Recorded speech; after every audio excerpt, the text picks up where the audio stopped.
A millionaire caught a homeless boy dancing with his paralyzed daughter, and did what no one expected. The sprawling beige mansion stood tall and silent. It was a monument to a wealthy life, but inside its perfect walls, there was no sound of joy, only the quiet ache of a life that had been lost. For more than a year, the life of a young girl had been defined by a cold, black wheelchair. 5-year-old Emily, a white girl with wild blonde curls and bright hazel eyes, had been paralyzed from the waist down. A terrible car accident had changed everything. She was once a whirlwind of energy and curiosity, a little girl who could not stop running and exploring. Now, she spent her days staring out the tall windows, watching life move on without her. Her father, Richard Hale, a tall man in his early 40s with sharp features and a perfect white suit, was a man who believed in fixing things. He had tried everything, the best doctors from all over the world, the most advanced therapy, expensive experimental treatments in other countries. Nothing had worked. Every failed attempt was like a crack in his heart. It was a crack in his belief that there was nothing in the world he couldn't fix. One hot afternoon, Richard walked out into the mansion's front garden. He expected to see the usual sad scene. Emily sitting quietly in her chair, maybe a book in her lap, her face distant and empty. But what he saw stopped him cold. Emily was laughing. It wasn't a polite smile or a small giggle. It was a real, loud, full-body laugh that seemed to echo through the silence. Her little hands were clapping fast, and her face was glowing with pure delight. In front of her was a boy. He looked no older than 9. He was barefoot, with skin the color of deep bronze and a halo of messy black curls. His clothes, an oversized olive-brown t-shirt and matching shorts, were loose on his thin body. His knees were scraped and his ankles were dusty, but his eyes sparkled with mischief. The boy was dancing, but it wasn't a normal dance. He hopped from side to side, twisting his arms into silly shapes. He pretended to slip and fall, then caught himself in a dramatic way. Then he pointed at Emily, as if daring her not to laugh. And she did. She laughed even harder. Richard's first thought was anger. He owned this land. How had this child gotten past his security gates? He took a step forward, his polished shoes sinking into the soft grass. Then he stopped. He saw that Emily wasn't just watching. She was leaning forward in her wheelchair, her back straight. Her eyes were alive. Her arms were moving, trying to copy the boy's dance. Her toes were wiggling inside her open shoes. It had been months since he'd seen her so alive. The boy saw him. Their eyes met for a second. Richard expected him to get scared and run away. Instead, the boy's grin got wider. He spun in a wide circle and then bowed low like an actor on a stage. Emily clapped wildly, her face beaming. Richard stepped back, hiding behind a big marble column. His chest felt tight. He didn't want to stop this. Not yet. Something special was happening, and he couldn't risk ending it. The boy danced even harder. He dropped to the grass, rolled over, and jumped back up. He never stopped looking at Emily. She laughed so hard that she had to wipe tears from her cheeks. It was the first time Richard had seen her cry from joy since the accident. Minutes went by. The world outside the mansion disappeared. All that was left was the boy's dance and Emily's happy claps. Richard gripped the column, his knuckles white. He was torn between wanting to protect his daughter and being afraid of breaking this fragile magic. Finally, the boy stopped. He pretended to be out of breath, as if he had just finished a huge show. Emily squealed with happiness. The boy bowed again and started a new dance. Richard's mind was racing. Who was this boy? Where did he come from? Why did it feel like he was watching his daughter come back to life? He stayed hidden. Emily's face was still bright with joy. Every move the boy made seemed designed to make her feel like she was part of the fun, even from her wheelchair. Richard could see her muscles tense in ways they hadn't in months.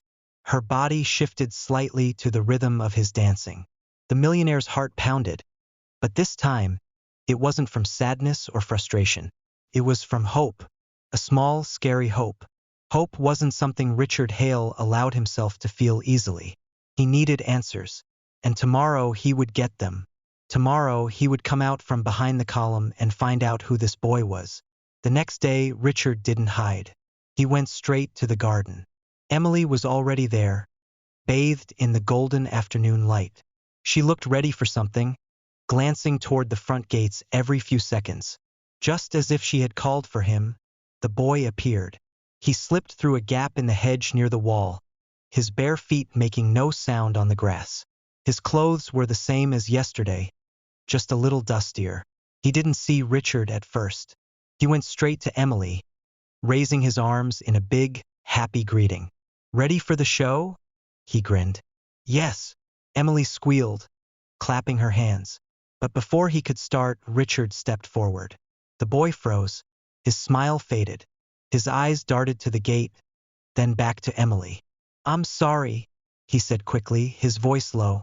"I didn't mean to." "It's all right," Richard said. His voice was firm but not mean. "I just want to talk." Emily's head whipped toward her father. "Daddy, please don't make him go. He's my friend." Her voice was filled with a rare panic, a fear Richard couldn't stand to hear. Richard knelt down so he was at the same level as the boy. "What's your name?" "Jay," the boy answered after a pause. "How old are you, Jay?" "9, I think." "You think?" Jay looked down at the grass. "I don't have, a birthday cake or anything. Nobody ever told me." Richard's chest felt a squeeze. "Where do you live?" Jay hesitated. "Around. Sometimes at the old bus station. Sometimes in the laundry room at the apartments when no one's there. I just find places to stay." Emily's eyes were wide. Her hands gripped the arms of her wheelchair. "He's not bad, Daddy. He makes me happy." Richard looked at his daughter. Her cheeks were flushed with excitement. Her posture was better than he had seen in months. He knew she was right. "Why did you come here yesterday, Jay?" Richard asked. "I was just walking by," Jay said softly, "and I heard music from your garden. I saw her watching, but she looked sad. So I started dancing, just to make her laugh. She told me to do more, so I came closer. I wasn't trying to steal anything, sir. I just—" His voice broke a little. "She looked like she needed it." Richard was quiet for a long time. Then he turned to Emily. "Sweetheart, how do you feel right now?" "Happy," she said without any doubt. "Like I can move again, even if I can't." Richard's eyes dropped to her bare feet. His breath caught in his throat. Her toes were twitching. Just a little movement, but it was real. For the first time, he wasn't just seeing his daughter. He was seeing hope. Over the next week, Richard didn't send Jay away. He told the guards to let him in every afternoon. Jay came, sometimes with little scraps of food he had found, but always with his endless energy. He danced, he told stories, he made silly faces. Emily joined in however she could. She lifted her arms, leaned forward, and pushed her chair's wheels to spin in small circles. The change in her was clear to everyone. Emily's doctor was stunned during a checkup. "I don't know what you've been doing," he told Richard, "but keep doing it. This kind of emotional happiness, it's rare and it's working." One afternoon, as Jay danced to an old jazz song from the speakers, something amazing happened. Emily suddenly put her hands on the armrests, pushed hard, and lifted herself halfway out of her chair. Richard, who was standing nearby, froze. She held herself up for 3 full seconds before she fell back, panting but with a huge smile. I did it," she gasped. Jay hooped, spinning in a circle, then dropped to his knees beside her. "You're amazing." Richard knelt down too, his throat tight with emotion. "You are," he said, brushing a curl from her forehead. Then he looked at Jay. "And so are you." That night, after Emily was asleep, Richard found Jay sitting alone on the back steps. The boy looked small and lonely against the big mansion. "You can't keep living like this," Richard said. Jay shrugged. "I've been doing it my whole life."